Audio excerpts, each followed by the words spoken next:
in this book who found other ways to indulge their love for the equine. You may find yourself thinking about creative ways to be with a horse you always wanted. I'm thinking about that myself after reading these stories. On my desk as I write this, I have a tiny red ceramic cowboy boot, or, in this case, a cowgirl boot, because it belonged to my horse-crazy sister. We were 3 years apart in age, and while I loved our horses growing up, she completely adored them.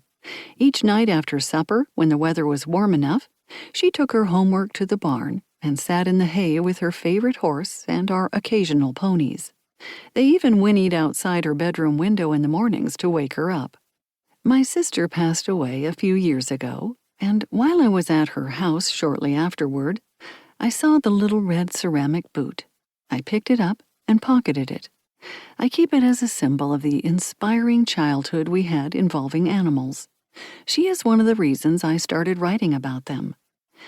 I wish my sister were here to read these stories. I often wanted to call her and talk to her about what I was reading. She loved everything I wrote, as a good big sister would, but she especially loved these collections of stories by others.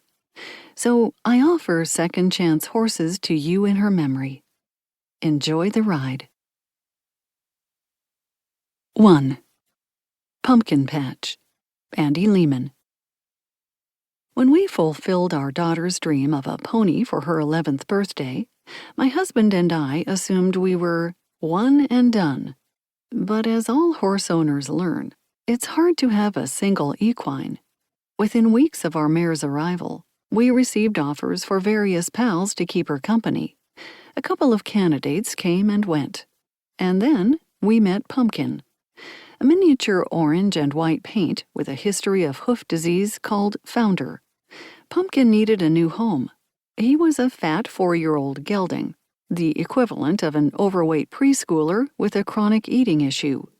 His busy owner offered him to us for free if we would address the Founder and give him the attention she could not. We drove across the country on a bright winter day to see him, and he was oh so cute.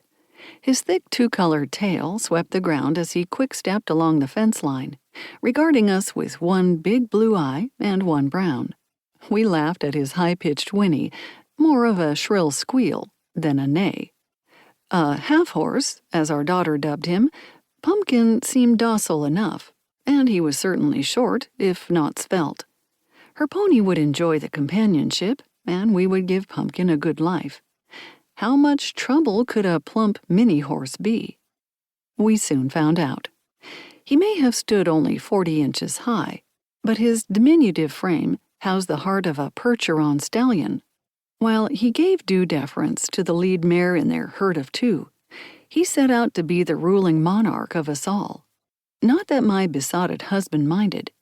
Just looking at Pumpkin transported my spouse back to summer visits on his aunt's farm in Maryland, where she raised Chincoteague ponies.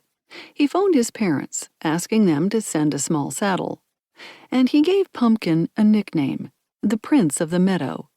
Each morning before work, he walked to the barn with a carrot to say hello. He roughed up Pumpkin's mane, rubbed his withers, and leaned over to whisper, "You're the prince," in his ear. I always thought the name Loki, after the wily Norse god of mayhem, would be more appropriate.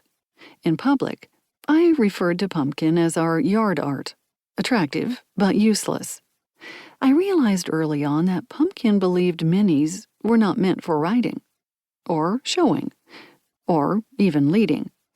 Minis exist to do whatever they want and to make people smile. Nothing more. They eat, sleep, and play, not necessarily with us. Our first attempt to saddle Pumpkin also became our last. We thought he would enjoy giving a ride to our 7-year-old son, who weighed less than a meager 50 pounds.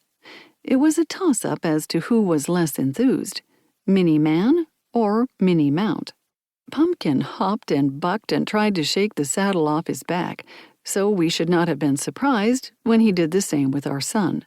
The boy lasted all of 5 seconds atop the tiny steed, and we never got him on a horse again. To this day, he enjoys them from a distance. Pumpkin's favorite pastime